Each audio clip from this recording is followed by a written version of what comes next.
There we go.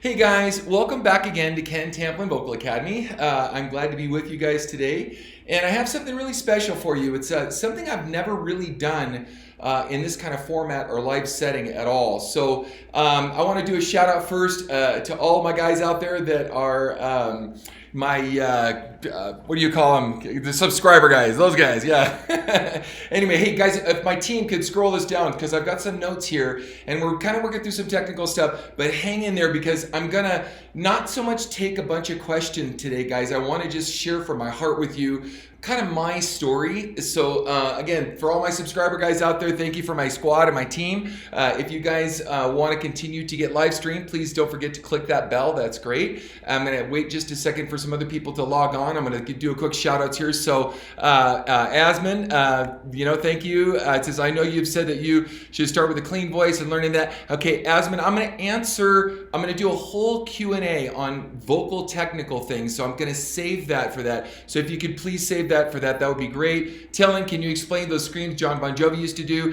Again, I'll save the technical stuff for technique. I can only sing higher with power, blah, blah, blah. I'll save that for the technical day we're going to do.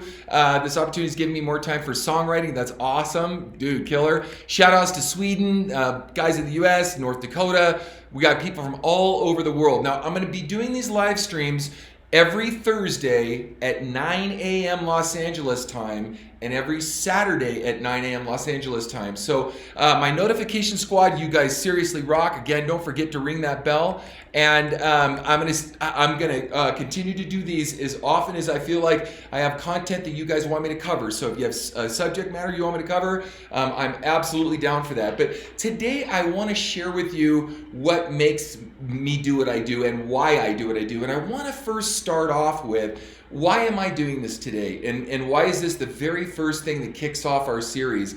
I think it'd be better for you guys to get to know me a little better and what makes me tick and how I became Ken Tamplin, or my testimony, so to speak, or my story. So with that said, I want to say a couple things. This is going to have two major components to it. There's going to be a musical component that it's going to be kind of interwoven throughout my story, and then there's going to be a personal life story component. And guys, I promise you, if you're willing to go the distance with me and hang in there with me, I think you'll find this very informative. I pray that you find it very inspirational, but I also pray that it's a little bit of a reality check for all of us millennials out there too, who want things to come really quick and really bummed because they don't feel like they're getting their shot in the way that they should. So with that said, I want to go ahead and talk about early parts in my life. And again, guys, some of it may be a little boring. Hang in there, go the distance with me, because I think in the end it'll be entertaining, it'll be informative, it'll help you think about your life, how you can recraft and recreate and represent your life, and all the different things that you may have to go through if you really are truly looking for success. So I want to start off with my early life, and I'm gonna do a really quick snapshot over events, so I'm obviously not going to cover my whole life, but I want to cover some key points that are significant and pivotal in what's happened to me along the way. The first thing is I grew up in a fairly wealthy home, okay? The family car was a limousine. My mom's car was a Lincoln Continental. I grew up in a very affluent neighborhood. And so I didn't have really much to want for. I was kind of a spoiled, rotten little punk, to be honest, okay? Pretty much anything I wanted I could have. I mean, it was kind of sad, right? And maybe some, that's not so sad. Well, wait a minute, hang in there. Again, stick with me on this, all right? I picked up my first joint of marijuana when I was 6 years old, and it's because my older brother was a drug dealer. And he enlightened me to a lot of things early on, and it was cool. He did take me to a lot of concerts, so I got to enjoy a lot of early 70s music, which a lot of people didn't get to enjoy, late 60s, early 70s, all the way through the mid 70s. Went to a lot of concerts as a kid, really young kid. So that exposed me to a lot, and not the least of which was drugs. So I smoked my first joint when I was 6 years old. I did my first line of cocaine when I was 9. Okay, let me say it again. Smoked my first joint. This is now today's day and age, kids are more precocious. I get that. Back then, this was not so popular. I overdosed off the drug angel dust 3 different times, and probably more, but clinically 3 times. And I don't have time to develop all this now, but I'll break some of it out along the way. And then my parents went through a really, really nasty divorce. about the age of 13, okay? Now, just before this happened, I was making a rocket in my backyard out of an empty CO2 shell, an empty CO2 cartridge. You put match heads in it, and it shoots like a rocket across the sky. Well, I didn't know that if I put powder in there and I took an Allen wrench and I started pounding on the thing, that I was making a pipe bomb. So I did make a pipe bomb. It blew up. It shot me in the stomach, and it actually took out most of part of my intestine, my spleen, my colon. They were signing me up for lifetime colostomy clubs. I was supposed to wear a colostomy bag for the rest of my life, you know, and. Now, I did have a praying mother, and this is very, very critical, and I'm not going to be ashamed of my faith. I'm not going to be ashamed of where I came from, of who I still am, absolutely. But I'm a dedicated Christian. I want to say an evangelical Christian, though that's taken a really weird connotation over the last 30 years or so. But I'm conservative, and I'm proud of my faith, and I'm proud that it's my faith that's gotten me through all of these crazy things. Now, with that said, all of this, I want to back up for a minute. If any of you guys, and I've referred to this before, have seen the movie Slumdog Millionaire, if you haven't seen it, I'm going to recommend it, and there's a reason for that. In the movie, it's basically a movie about the Indian version, as in far India, the country, the continent, excuse me, and in India, this kid gets on Who Wants to Be a Millionaire. Now, some of you guys know that game show, the TV show. It's a play on that, but it's done in India. And they give him these outrageously difficult questions to answer, assuming he's not going to be able to answer the questions. But as fate would have it, he had lived through life circumstances in such a way that the questions that they asked him were actually things he had to live through, okay? Now, why is that significant to Ken Tamplin? Because it's really bizarre, but a lot of the things, and if you're putting it out there and you're working hard and you're trying at stuff, you're gonna find that your life circumstances will give you tools. Oh yeah, I remember when that happened, or oh, I remember that experience, and you're able to apply it to later experiences in life, okay? Very, very, very important, because that's, again, the sum of what makes up at least my story and my testimony in my life. So I'm gonna fast forward now back up to this divorce. All right, so after I'd blown myself up, I was put in a hospital to die. I was put in a hospital, and the doctor said peritonitis and staph infection has infiltrated his blood beyond the level that we can help him. We give him 24 to 48 hours to live, okay? And my mom was a very praying mom, called prayer chains all across the country, and she prayed for me and had a lot of people praying for me. And I am a medical miracle. So if you read the medical report of the doctor, it's the doctor's name was Ampudia, a horrible name to amputate, Dr. Ampudia, and it says, you know, there's a young 12-year-old boy named Kenny Tamplin, brought into us with a severe abdominal wound, peritonitis and staph infection has set in, we give him 24 hours to live. And then you see the next report and it says, you know, the staph infection has gone down to the point where it's now become manageable. We have no explanation for this. Mother attributes it to the prayers of her God. It's in the report. It's the coolest thing ever, right? So anyway, now in the process of this, little did I know that my father was behind my mom's back seeing his secretary. You know the story, right? And so with the trauma of this, with my older brother being a drug dealer who at this point had already been put in jail 2 times for getting drug busts. One was for cocaine and one was for hashish. And this was just on the precipice of the 3 strikes law. Hopefully I'll remember to get to that. My sister had run away from home. I have 3 siblings, an older brother, an older sister, and a younger brother. And my younger brother, Lance, was still living with me and my mom. And my dad left home and ran off with his secretary. Well, it wasn't quite that simple. Actually, my dad left home with a vehemence and a vengeance against my mother in such a way that he had surreptitiously and clandestinely siphoned all the money out of the bank accounts. Remember, I was a rich kid, okay? So he had siphoned all the money out of the bank accounts. He'd taken a second loan against the house. He'd taken loans against the cars and to prove to my mother that she couldn't live without him. So he was, going out of his way to really hurt her. In fact, it got so bad that we had to move out of this big, beautiful house that we were in. And my mom started selling what furniture she had left just to be able to get us, my younger brother and myself, to be able to eat and move from motel to motel, okay? Now this gets even crazier because at that time when my brother went to prison, it's gonna sound really strange, but truth is stranger than fiction, I became a big drug dealer at a very early age. Now, you wouldn't know that knowing me now. Big change. People can change. I've changed big time. And I attribute that 100% to my faith in Jesus Christ, okay? So anyway, so as this happened, my older brother, when he got thrown in prison, I took over his business. It was just a no-brainer. I knew all of his friends.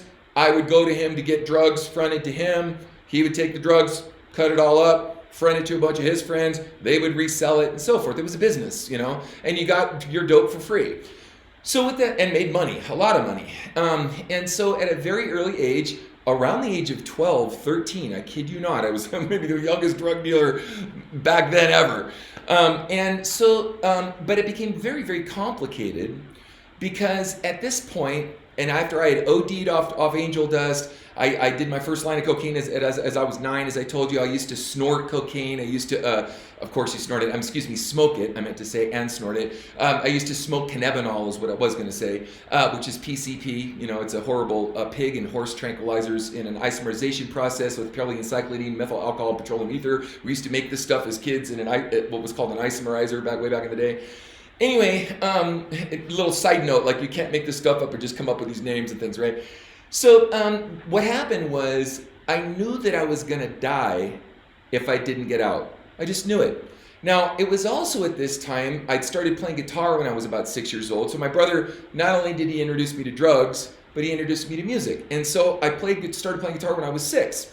And I just had this crazy love for guitar. Now, singing, not so much. I didn't care so much about singing. I wasn't into that. I loved Jimmy Page and Eric Clapton and Jeff Beck and, Carlos Santana and all the greats from way back. So I was, learning the best I could how to play guitar. And regular school, going to school, bored the crap out of me. So again, at a very early age, I started cutting school in 4th grade to go home and play guitar, or to sneak off somewhere and play guitar, or hitchhike to the beach. Yes, way back in the day, you could actually hitchhike all the way to the beach. It wasn't a crime, and it wasn't weird, or it wasn't as weird. But anyway, so I started my love for guitar at a very, very early age, and yet I knew that this drug habit of mine was going to kill me. So I started, really being conscious about this and going, man, and I'd pray, and I'd accepted Christ into my heart, and I really wasn't getting anywhere. I mean, I was just getting worse and worse and worse. And the entanglement of being a drug dealer, of having drug dealers that I owed money to, right, from fronting me drugs for my brother's business, I would front out to other people. They in turn would cut it up, front that out to other people. So there's this incestuous relationship and very, definite triangle of a labyrinth of a very difficult spot to be in to try to get out of.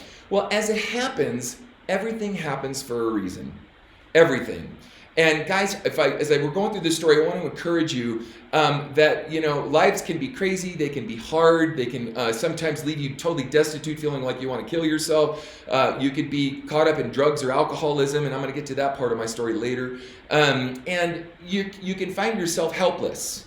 But I'm telling you, I believe from my own personal faith, there is a Savior. His name is Jesus Christ. He's my Lord and Savior. I'm not trying to push that on anyone. I'm just telling my story of what's helped me. And it's been my faith that has kept me clear-headed, and His power in through me that's given me the ability to continue to move forward and live life. So with all that said, my dad left home, was brutal to my mom, really brutal. To the point where we started moving from hotel to hotel and then motel to motel weekly. Every week we would move. Me, my mom, and my younger brother. My mom ran out of money and she bought this old beat up Gremlin. You guys remember the old AMC Gremlin cars? And it barely ran. And so finally we ended up so broke and so destitute, and I'd have to go and call my dad and beg him for child support. Sometimes he'd give it, sometimes he wouldn't. Well, I found myself with my younger brother Lance digging in trash cans in the back of Winchell's Donuts, eating garbage out of trash cans, just horrific stuff. And by the way, this isn't a poor pitiful Ken story. The guys, I hope this will inspire you to show that life has its ups and its downs, and I hold on to things so loosely. In my business, my this, everything, I just go, Lord, you're in control. I'm just this guy, and I've got 2 hands and 2 feet, and direct me however you want me to take these 2 hands and 2 feet, and I'm going. So again, so we're destitute, and finally we end up at a little tiny motel on the border of La Habra and Whittier, California. And my mom is completely broke. We have no money. We have no food. We have no gas in our car. And we're about ready to get kicked out of the last place that we were in. So my mom takes out this big bottle of pills, and she turns to me, and I think I'm 13 at this point. I might have turned 14. I think it was 13. But anyway, right around that age. And my younger brother's 6 years younger than me, so do the math. And she says, I'm really sorry that it had to end this way. And I don't have any more way to provide for you guys. I think it's about time we should check out. Whew. I'm sitting there, and I'm trying to, do the, understand, rationalize what is she really trying to tell me here. And so she holds up this bottle and she says, this is what I think we should do. I think we should all take this bottle of pills. And so there was this little old black and white TV set. Hold on a second, let me get my composure here for a second. It's really hard for me to tell this story, so if you guys don't mind just hanging in there with me for a second.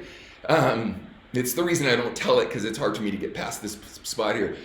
There was a black and white TV set in this roach-infested, stinky, dingy hotel that we were in. And there was a Christian TV show at the time, it's still around, I guess. It's called the 700 Club. And there was a black guy on there, his name was Ben Kinchlow, and they used to do these words of knowledge that I thought was just a total joke. No kidding, I'm sorry. As a Christian, I thought, oh gosh, these guys are, talking about all these weird things or whatever. So Ben Kinchlow gets on and he says, hey, he's praying in the spirit, and he goes, there's a family out there. God dang it, give me 1 second, guys. I was told myself I wasn't gonna do this. There's a family out there in Whittier, California, and you're thinking of committing suicide. Please don't do that. Call the number on the screen and get help.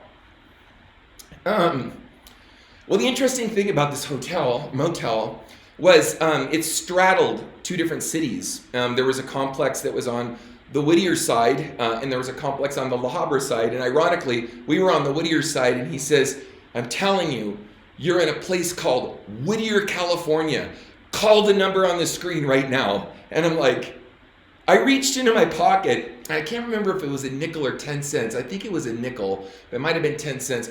I had enough money to call the number on the screen. And back then we used to have something called payphones, that we didn't have these things. Anyway, so I called the number on the screen, and this number on the screen, I'm talking to this person, and they say, yeah, we'll run somebody right over away. We'll give you a check for $25. We'll give you a food voucher for a grocery store. And from that moment on, the Lord was so faithful to me, even up to this point, but he delivered us out of this predicament. And we went to the Salvation Army, and we went to different places that little by little started to provide for our needs. And we moved in with an old family friend for a few weeks, whatever. I wound up taking 3 different jobs. Now, I want to park this here for a second, okay? So, guys, please stay with me on this. I know it's long-winded, but I hope that this will really mean something to you, because what makes Ken Tamplin? What is my story? How did I get here? How, people think there's this incredibly successful guy, or maybe you don't think I'm so successful. I don't know. Whatever the case is, here I am, and I'm able to share this story with you. But anyway, so I'm going to park that there for a second. So leave that there. Because of the God will use pressure in your life or use tough circumstances to put you in better circumstances.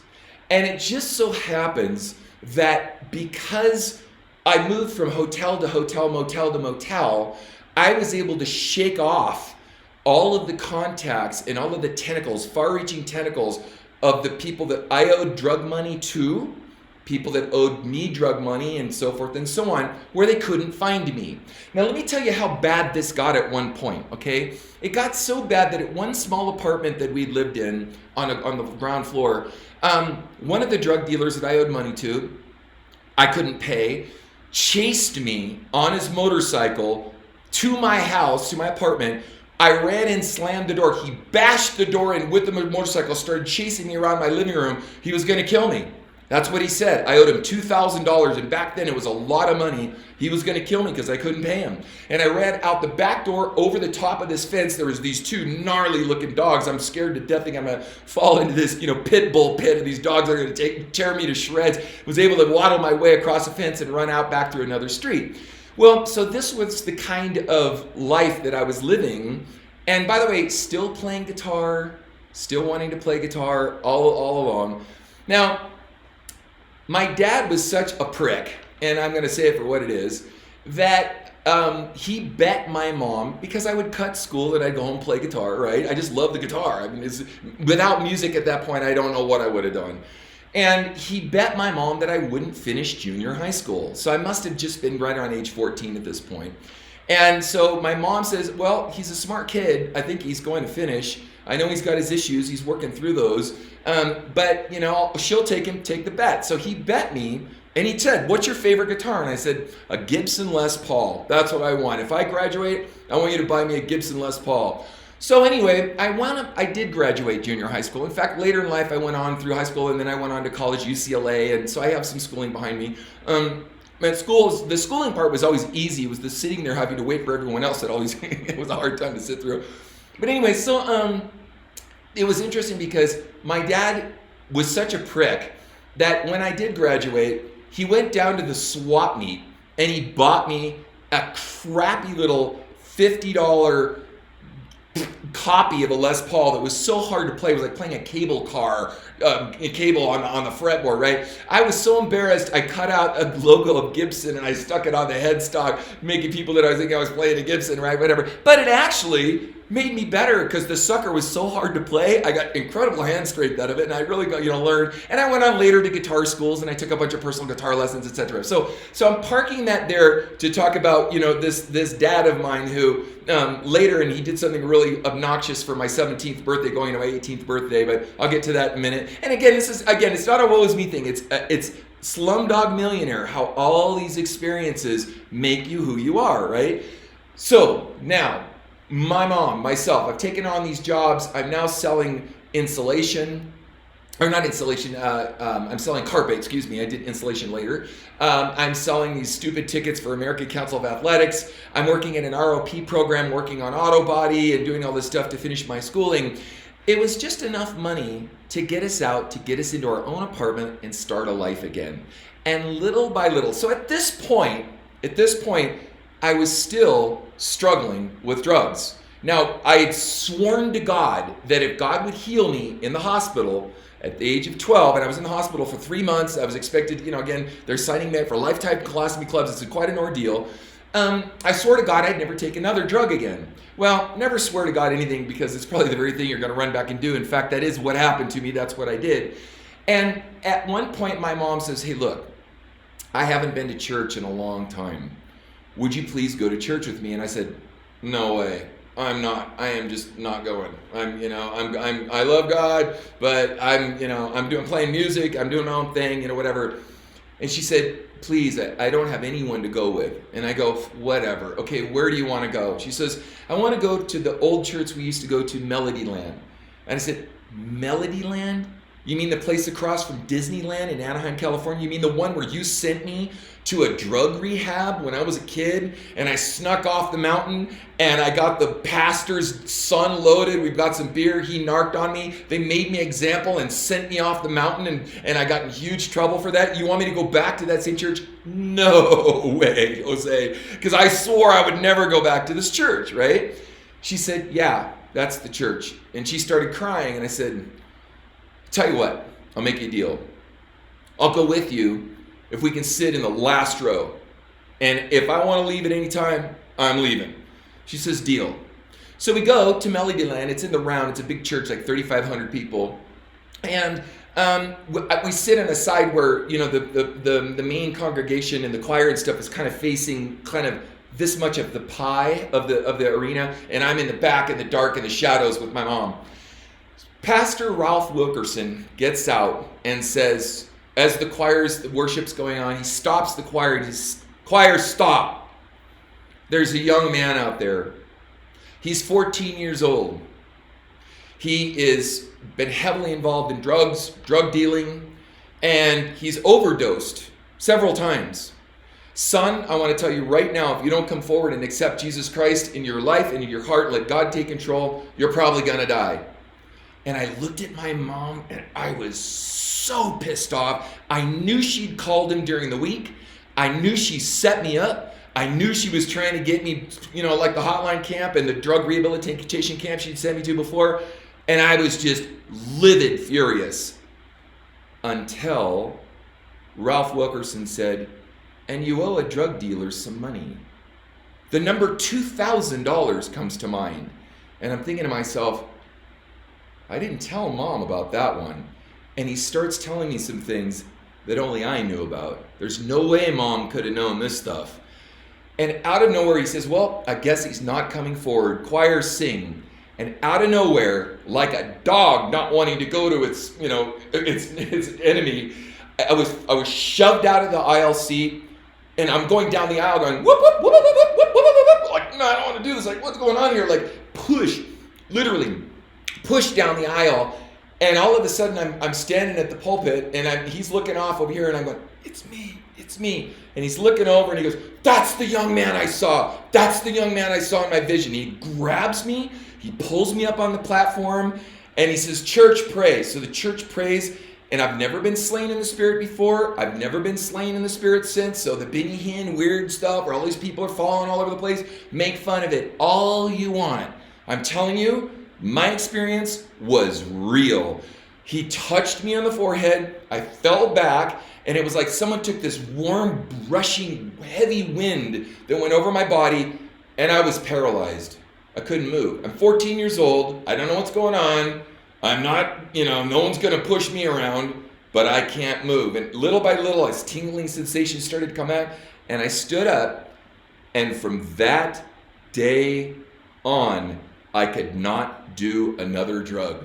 I did try. I even tried smoking some terrible commercial weed with a friend of mine, and I started freaking out and panicking like the same exact feeling I had when I overdosed on angel dust. At that point, I could no longer do any drugs. I was free. I was totally free. My chains were set free by the power of Jesus Christ through this church called Melodyland. Now, some of you might think, Ken, you're a wacko, and yet I don't care what you think. I'm 56 years old. I've lived a great life. I've lived a wonderful life. I have a lot of years left of me. I'm looking to inspire other people, to let people know that there's hope. I'm excited about what I do. I've never felt better. I've got energy of a 20-year-old. I'm singing better than most of you 20-year-olds out there. I'm playing my guitar. I'm doing what I love, and I'm sharing with you how I got here, okay? So you can listen. You can do whatever you want with this information, but it is real as the day is long, and I am here to proclaim it. So as we move forward a little bit, so we got this apartment, I'm working all these jobs, I plug into this church Melodyland, and I become kind of a worship leader, youth pastor there, and then I get plugged in later to Calvary Chapel, Costa Mesa, and I'm there for many, many years, off and on leading worship. I was part of Maranatha Resource Ministry Center with Chuck Fromm and Bill Valenzuela, and all of the, Chuck Smith, and I was an understudy of some pretty well-known people, John MacArthur, and a lot of the people that went through Calvary, Greg Laurie, just a lot of great, fantastic teachers. And so my faith started to grow, and I sort of did something I think was kind of stupid and I'm going to say immature. And the immaturity of it was I bought into this whole CCM movement, Christian Contemporary Music Movement. And I'm not bashing it, I'm not talking it down, but I thought that I had to burn all my records. I thought that I had to stop listening to all the music that I loved, And by the way, yes, if there's a lyric or something that's, vexing to your soul, you shouldn't be listening to that stuff. And lyrics that are just not appropriate. That's how I live my life. But anyway, so as I'm moving along, and I'm heavily involved in the CCM movement, and I'm meeting and interacting with guys like Daryl Mansfield and Chuck Girard, and all these really cool guys. I find myself, doing these concerts with, different big concerts that was done back at Calvary in the day, Resurrection Band, and all these really cool bands. And I just got knee deep in the Christian music scene. So I started making music for the Christian contemporary music business. And I did that for a while, and I kind of dabbled in and out of it. And then at about age, and this, you'll like all this stuff, guys, I'm coming up to something pretty cool. I did my first professional recording when I was 16. And in the process of that, I was so broke, and I mean broke, that I had to scrimp and save for guitar lessons. Still wasn't that interested in singing at this point. 16, still not interested in singing. You guys, really? That long? Yeah, really. True story. I dabbled. In fact, the only reason I sang was to kind of get me to my guitar solos. That's all I cared about. But I did have, my own band, Living Stones, and some other bands. We played all the circuit. We played all the LA circuit from Gazzari's and, Madame Wong's West and all these crazy places. And then in Anaheim, all of those, places as well. And so I joined my first professional band when I was 19 years old. It was a very well-known band, and I'm not going to tell you it was because it's not unnecessary, but the band was signed to the producer Dieter Dierks, the producer of the Scorpions. Now, let me tell you how that happened, okay? You guys are going to really appreciate this if you really want to know what it takes. The AC/DC song, It's a Long Way to the Top if you want to rock and roll? It is, trust me. And it's funny, you get took. You've been had, you've been this, you've been that. That is rock and roll, folks. But we love it and we do it because we can't live without it, right? It's a bug that's in us that just won't go away. So in this band, I was in the band for 4 years. We scrimped and saved and made a demo. The band had one partial EP out, but we made this album and we traipsed across, couldn't get a deal in the US. We had a little brush here and there, but nothing of any significance. So we went to Europe. And we literally pounded the pavement in Europe for 3 months straight, handing out our demos to every major and independent label across Western Europe, okay? Came back, and out of that, we cut a couple small deals. One small deal in Holland, and then finally, we got through, actually of all people, Don Dokken was great liaison to this contact, but Don had introduced us to Dieter Dierks, the producer of the Scorpions, who liked the band and wound up signing the band. Now at the time, I was starting to dabble more and more into vocals. I was in this band for 4 years as a second guitar player. I wasn't the lead guitar player, I wasn't the lead singer, I was the second guitar player, okay? This guy was billed as this, big guitar player, and I was just kind of the guy that traded licks with him and, made fun of me every night, so to speak. By the way, one of the other people in this band, it's fun side note, is Pat Bradley, was the keyboard player. He's actually the president of Whole Foods right now. So we had some fun people in the band that were, that went on to do cool stuff. But anyway, and the band went through a lot of member changes. But so I'm in this band, and the sacrifice of buildup of 4 years of sleeping on my mom's floor in the living room in Anaheim, California, a very dicey area of Southern California, to start to pay for vocal lessons. Let me say it again. We're early on in the band. Now, the band leader really liked really high-range vocals. Mickey Thomas, Brad Delp from Boston, Steve Perry, there were these real high-range singers. And that was not me. Sammy Hagar is my cousin, as you guys know, and he still sings way harder than me way back then. And as I tried to struggle and just, I wanted to front the band if I could, and every time a singer would leave, and they left often, and you guys might know a guy named Rob Rock, he was in the band too. Anyway, and little by little, I started to learn about the voice. Now, I know what kind of discipline it took to be a good guitar player. I'd lock myself in my bedroom for 4, 5, 6, 7, 8 hours every single day, 5, 6 days a week. I'd get up early in the morning and I would play my guitar the entire day for years. And that's the kind of discipline it took to get good at guitar. So I thought, well, maybe it takes the same kind of discipline. I know I suck at voice, but maybe, there's hope for me. Straight up, I'm telling you the truth. And I had all these horrible recordings. My recordings were so bad. I remember trying to sing the Rain song and Stairway to Heaven, and I bought these 2 crappy little cassette recorders at a garage sale, and I'd record one because I couldn't play and sing at the same time at the time. So I'd play the guitar part, record it, and then I'd play it, and I'd hold the speaker to the other microphone to the other recorder, cassette recorder, and I'd sing into it, and then I'd do it one more time if I needed a harmony. I'd sing on top of that, so I'd hold it away so the harmony was just the right volume. And I did this for years because I had to make do. I had to use what was at my disposal to get good. Well, guess what? Just like Slumdog Millionaire, it was all these little things, not having money, paying for my own lessons and appreciating it, knowing what it took daily, knowing who guys I liked. I didn't have access to YouTube and go on and watch Joe Satriani play his next lick and show you how to do it. We had record players, guys. We'd put on a record, we'd hold our finger on it to slow it down to a speed we could get, try to find the key because it's a different key when you slow it down to get, dancing madly backwards or dance with the devil on Spanish Highway or some crazy tune that we wanted to do. And we'd have to do this to learn how to play. So because it was hard to come by, we wanted it more. The harder it was to come by, the more we wanted it. So I'm speaking to today's generation, for all you guys out there that just think, oh, Ken opens his mouth and out comes sound, or plays his guitar and out comes music. Bull crap. This stuff came by very hard, and still to this day, I warm up I sing a lot, okay? So even at my age, it's how I'm able to stay in shape. I still apply that same discipline and work ethic to who I am today, okay? What makes up Ken Tamplin? I'm telling you. So now let's get back to this band I was in. So 4 years in this band, we finally get this good-sized deal on RCA, and I felt like God telling me it was time to leave the band. The band leader was pretty tough to get along with, and, but I thought, gosh, I just spent 4 years of my life. I'm like 23 at this point, and I'd been paying for these vocal lessons, very expensive vocal lessons. And guys, I cannot tell you how frustrating it was. I could scream, I could spit, I could tear my clothes off. It was so frustrating. I'd take this hard-earned money where I was working at Carl's Jr. cleaning carpets at 2 o'clock in the morning.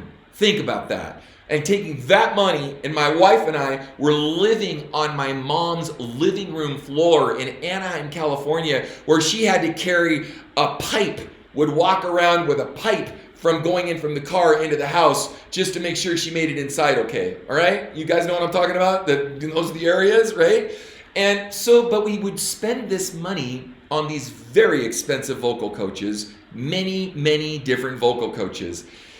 At one point, I was working at a place called the PX Camera and Appliance. I was selling TVs, and we'd go on these tours, sacrificing everything, selling everything. We'd go on these tours, and we'd come back with nothing. I mean, broke, like flat broke. Now what am I going to do? And you take some stupid job to get you by, right? You do what you got to do, man. It's a long way to the top if you want to rock and roll. So I was at this TV camera and appliance store that I was working at. And one of the dads and one of the salesmen says, hey, go check out my daughter. My daughter is on TV right now. It's like, oh, really? And it was Tiffany. And you guys remember Tiffany back in the day? And he goes, yeah. And he goes, yeah, she's doing great right now. And she was, I forget, it was like a Beatles song she just had that was popular. And I go, she's singing pretty good. I go, does she have a vocal coach? He goes, yeah. She does. He's out in the valley, and we've tried a bunch of coaches, and none of them were any good. They're very expensive, but this guy's really done some good for her. So I asked him who it was, and he gave me the number, and I went to this guy out in the valley, out in Encino, and sure enough, the guy was good, and he really started helping me understand a lot about the voice. Now, here's what was interesting.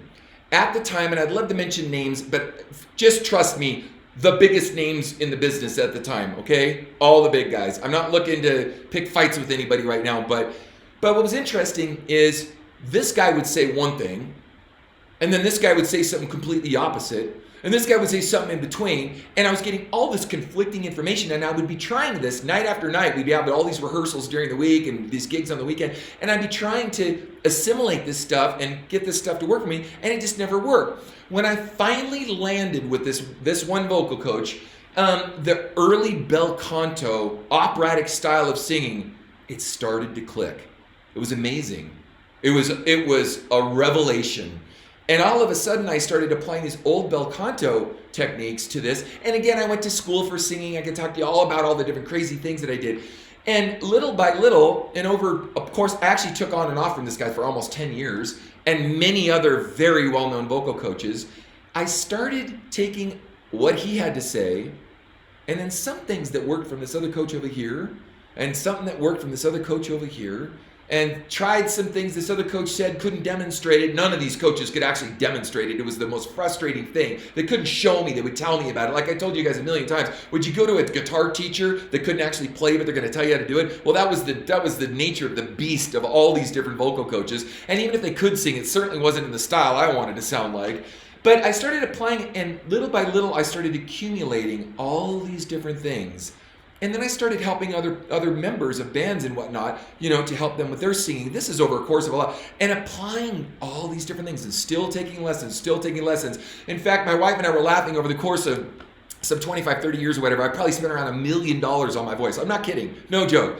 At any rate, so get back to this band. So Slumdog Millionaire. I realized that, okay, this guy wants really high range singing, and I can't do that. How can I find how to get singing high range vocals? And I started reading and applying and taking lessons and learning and hours and hours and hours and driving up to practice and driving home from practice and all these different things. And by the way, I had a TV sales gig during the day, so I had to talk all day. So I had to understand too how to conserve my voice for speaking and learn how to sing and sing all night, 4-hour rehearsals, X amount during the week. And so what happened was it started to click. And after about 3 or 4 years of doing these different things that I'd put together, all these different methods, and started creating my own method way back, I'm talking 1984, 1985, 1986, it started making sense to me. And then I thought, well, I can front my own band. I left that band, and we'd gone on this tour. I was flat broke. I come back, and again, hopefully this is worth it to you guys to tell the story, but I come back completely broke. I don't have 2 cents to my name. I do have my guitar, my amp, and a Nady wireless guitar system. For those of you that don't know, it was an old wireless system. They still have them out now. And so I hawk it in a free classified ad newspaper called The Recycler. And of all people to answer the ad, only one guy called me on it. His name was Chuck King. And ironically, Chuck was in a Christian band called Idle Cure. Now, Idle Cure, and again, Slumdog Millionaire, didn't have the money to record, didn't have the money, but all the while, I was spending a little money here to try to figure out how to get the best guitar sounds, how to get the best vocal sounds on the cheap. How can I do this cheaply? What's the best cheap microphone I could find? What's the best cheap preamp? How can I get it to record? Back then, they only had a big 24-track recorder, so you couldn't record that part cheap. You had to go in the studio and save up your money and really make your bullets count. Be really prepared, as you went in. And so as I got back, so he says to me on the phone, he says, I don't even know why I'm calling this ad. I don't need this thing.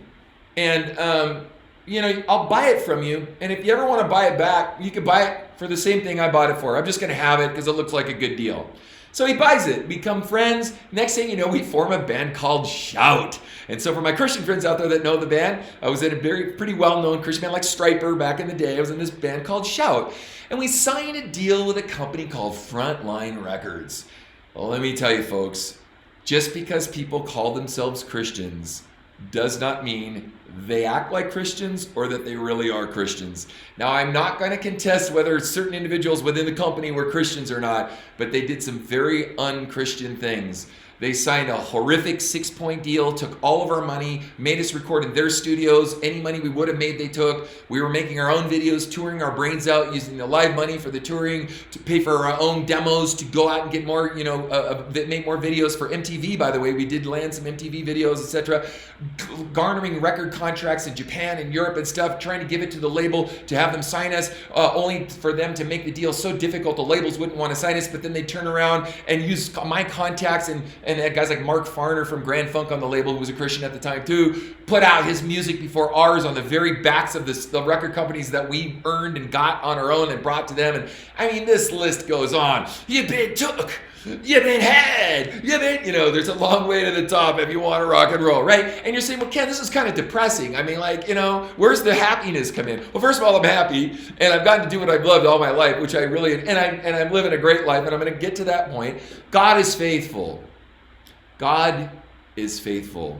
And my faith, I didn't challenge him. I didn't say, wow, now this is happening. Well, this really sucks. Oh, that guy, and this guy took me. It was tough. It was tough. It wasn't easy, but I just trusted him. And he has been my dad, the dad that I never had, all the way through this process. In fact, let me say one more quick thing about my dad, because he passed here a few years ago. When my daughter was first born, and again, you're going to go, really? This happened? Yeah, it really happened. My dad had reached out to me, and he said, hey, look, I know we haven't really seen eye to eye over the years and, whatever, but I'd really like for you guys if you guys would come over for Thanksgiving, and you and your new baby, and he called her Madeline, and my daughter's name was Madison. Couldn't even remember her name 6 months later or whatever it was. She was born in July. And so anyway, as a funny story would have it, we went through this birthing class, and I know I'm just sharing life stuff, guys, with you, and I hope this is cool and you're cool with it. But we went to this birthing class, and there was this German chick in the birthing class, and she left early every single class, and really annoying. It was really disruptive. Well, come to find out, as we're in the breastfeeding class, my favorite class, and she approached us and she said, hey, I'd really like to stay for this class, but I have to take the bus. I don't drive. And would you be willing to drive me home? And then it dawned on me, sometimes guys' things aren't always as they appear. And I'm thinking, what a chump I am. This whole time she's been taking the bus and has to leave class early. She wants to stay, but she's taking a bus home. And I said, what are you gonna do when the baby comes out? And she goes, I guess take the bus, and if the bus isn't running, maybe a taxi or something. I don't know. I'm alone. Her boyfriend had left her alone in a place called Huntington Beach, California. I lived in Long Beach at the time. I said, you're crazy. So I talked with my wife, and I said, she goes, well, would you be willing to be her coach? And I said, yeah, of course, yeah. So I'm sitting here and I'm coaching both of them through this birthing class, okay? There's a point to this. I'm getting to this. It'll be kind of funny. Anyway, so we have our daughter's birth, and then the following week, I get the phone call. Oh, now I think I'm about 6 to 7 minutes apart. I don't know. And I said, I'm like 25 minutes from you. So I jump in my car and I race over and I get her and we race down to the hospital. And as fate would have it, the same doctor that delivered my daughter and the doctor on call was the doctor on call then. And he goes, haven't I seen you somewhere before? He goes, no time for explanation. Let's get this baby out. I couldn't even explain it to him. I don't know what he thought, but I'm delivering another baby the following week, right? Okay, here's where the story with my dad comes in. So my dad says, would you like to come over for Thanksgiving? And I said, yeah, Dad, that'd be awesome. I said, we have a young gal that's a friend of ours who's also has a newborn. Could we bring her along? And he says, yeah, sure, no problem. So we go to my dad's house, big, beautiful home in Costa de Casa, horse ranch house, giant banqueting table. And I get there, and it's amazing table, like 2 or 3 turkeys and hams on the table and all silver, blah, blah, blah. And it's this giant banqueting table, but not a single seat for me or my wife or our newborn or the gal we brought or her baby. And I'm like, Dad, is there a place we can sit? It was filled with all of his business associates and friends and other extended family. And he goes, hey, why don't you just grab some of the turkey and whatnot, go sit in the living room? And I just shook my head and I went, wow, this is the quintessential. If I were to have drawn up a story of my dad and the life of my dad, I couldn't have epitomized it better than that banqueting table being filled with everybody else in his life except me and my family. why I say that is because, guys, we all have, things that we have to go live through, okay? We all have handicaps. We all have, different whatnots. And I don't look back on that and go, oh, that really sucked. God was my father, and he saw me through some really tough times. And as my breakdown from talking about, my mom wanting us to commit suicide, there were a lot of things like that were tough in life.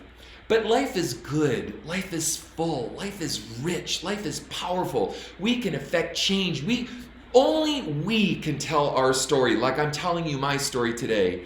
And I'm here to tell you, I'm going to finish some other stuff here in a minute because I want to talk more about that musical part. I said there was going to be two components, a musical part and a life story part, and I've hit on most of the life story part. But you have a unique story. Only you can share with the world your unique story. And you know what?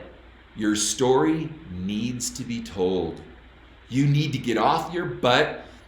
I know depression is real or other things are real or we're in a really weird time right now, but your story needs to get out there and be told.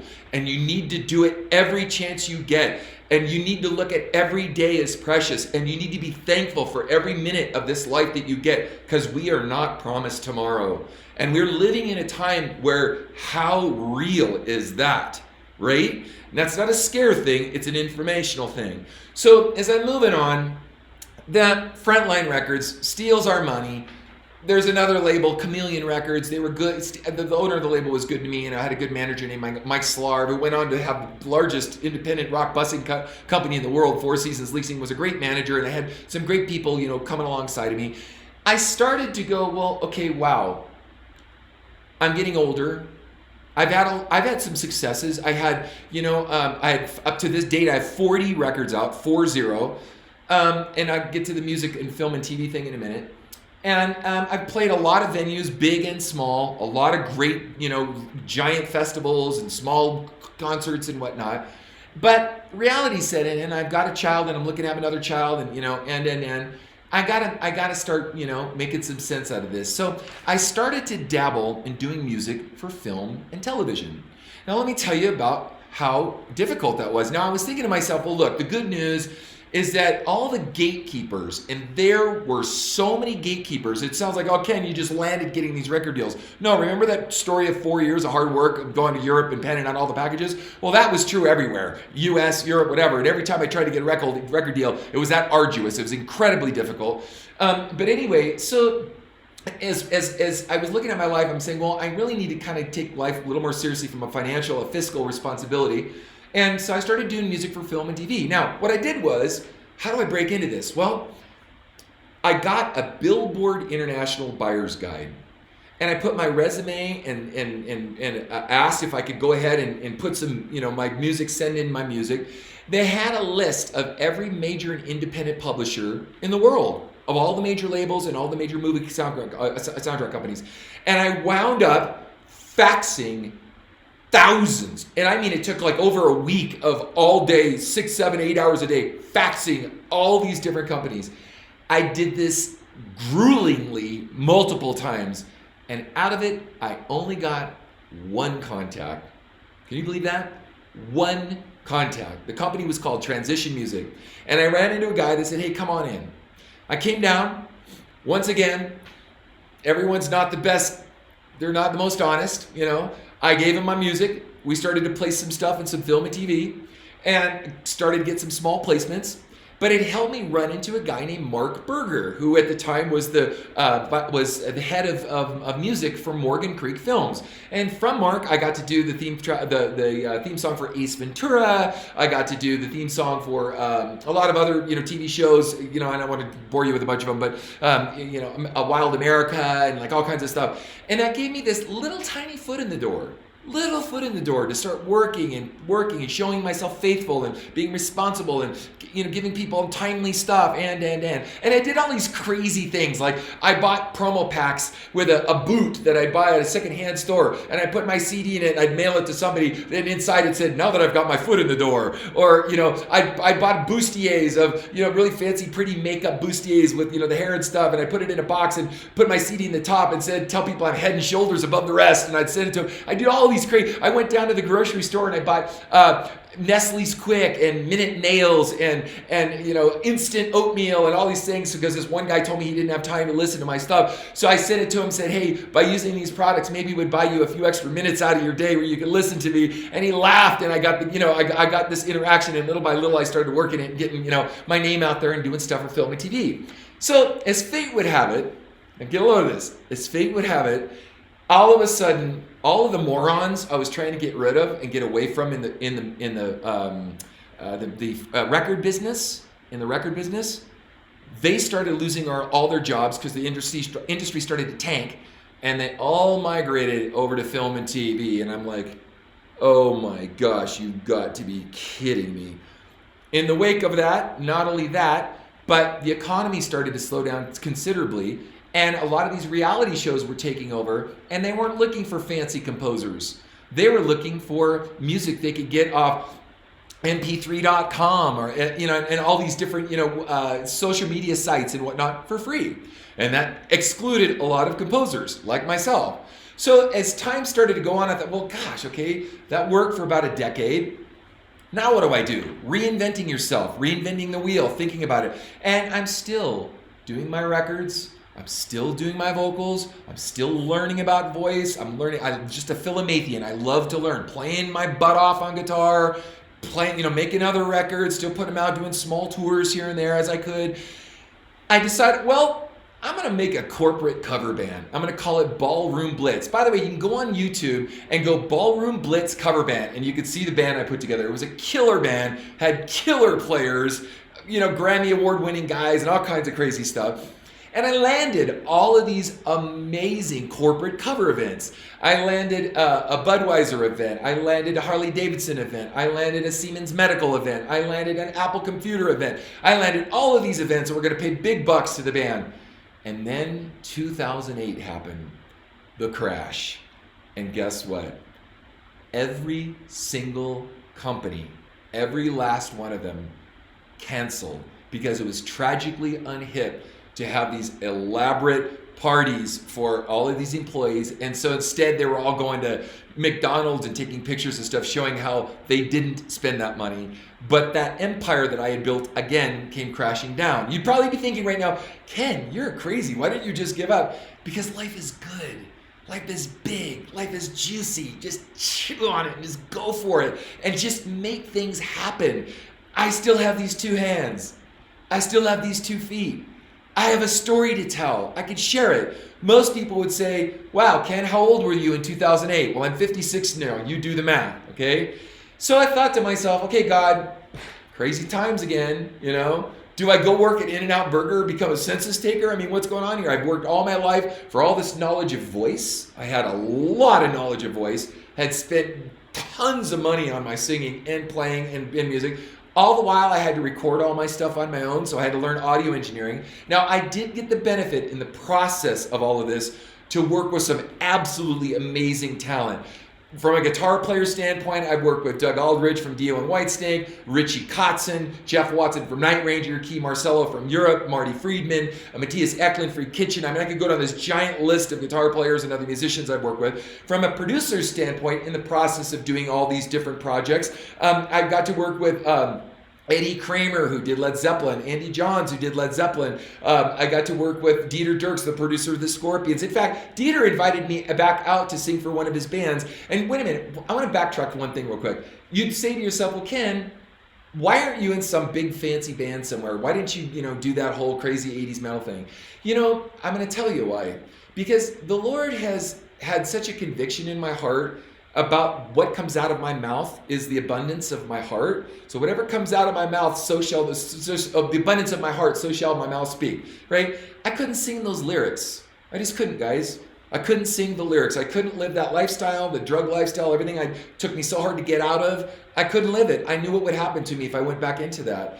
And so I wound up going, well, I can do Christian music, or I can do this or that, which was kind of stupid because music is music, and I just should present my art in a way that's great. And if it's either great, it's great for everybody. If it's not, then it sucks, right? So, but anyway, so I found myself not able to sing, and I would have done them a disservice because I would have been disingenuous and I couldn't have sung their stuff with conviction.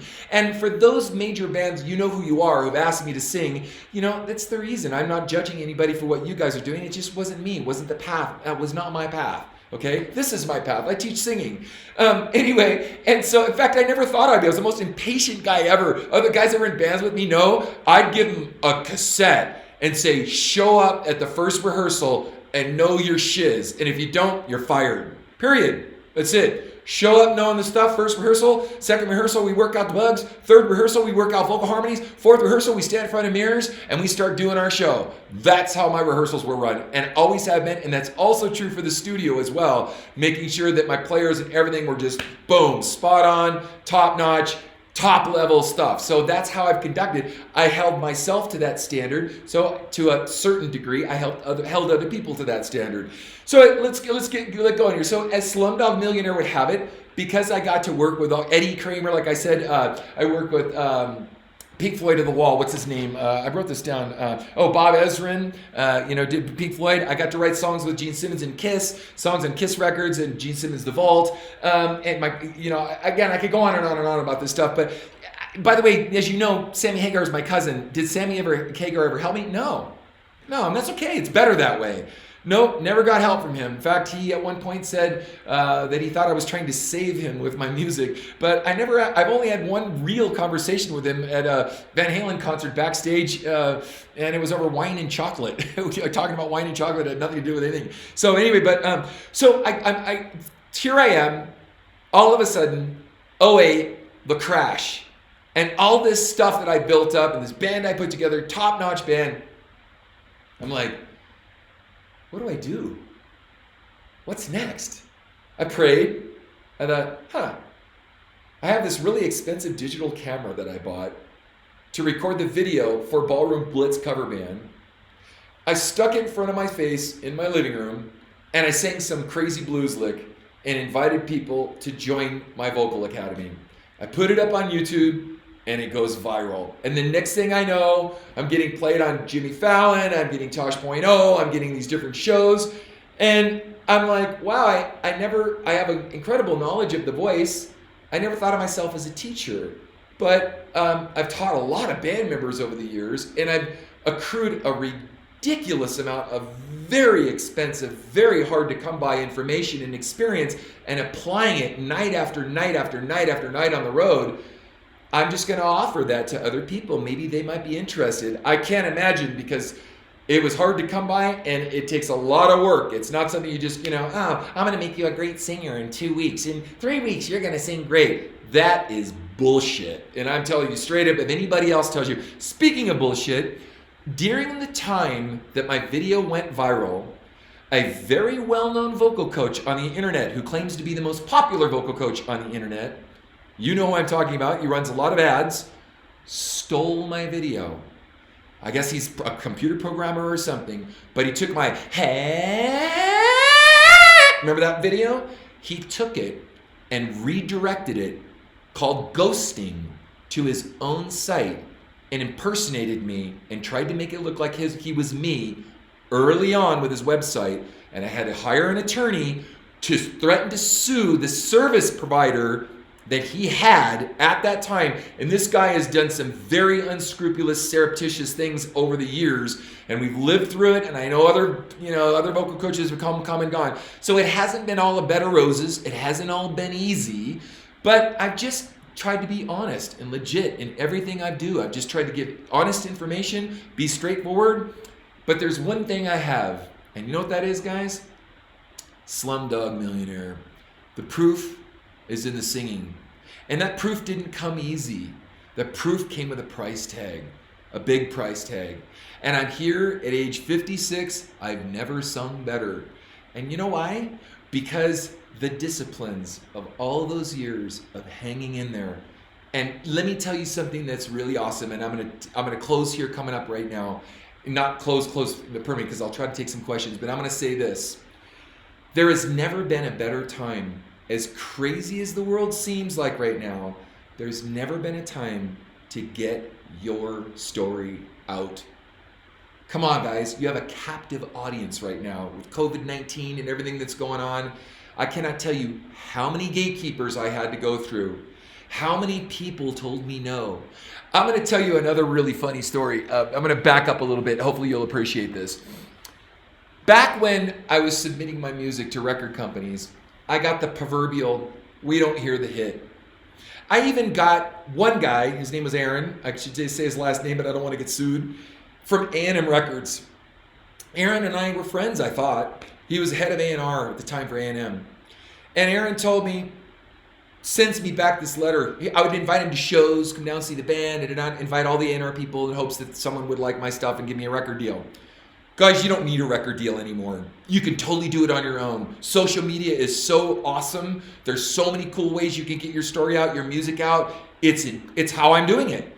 It's what makes Ken Tamplin Ken Tamplin. I now am in control of my own destiny, and thanks to social media, YouTube, Facebook, Instagram, etc., Twitter, whatever, I can get my stuff out and promote it. And the better I am at it, the better I produce it, and the better my students produce it, the more examples I have to share why I should be heard, right? What gives me the right, buys me the right to be heard.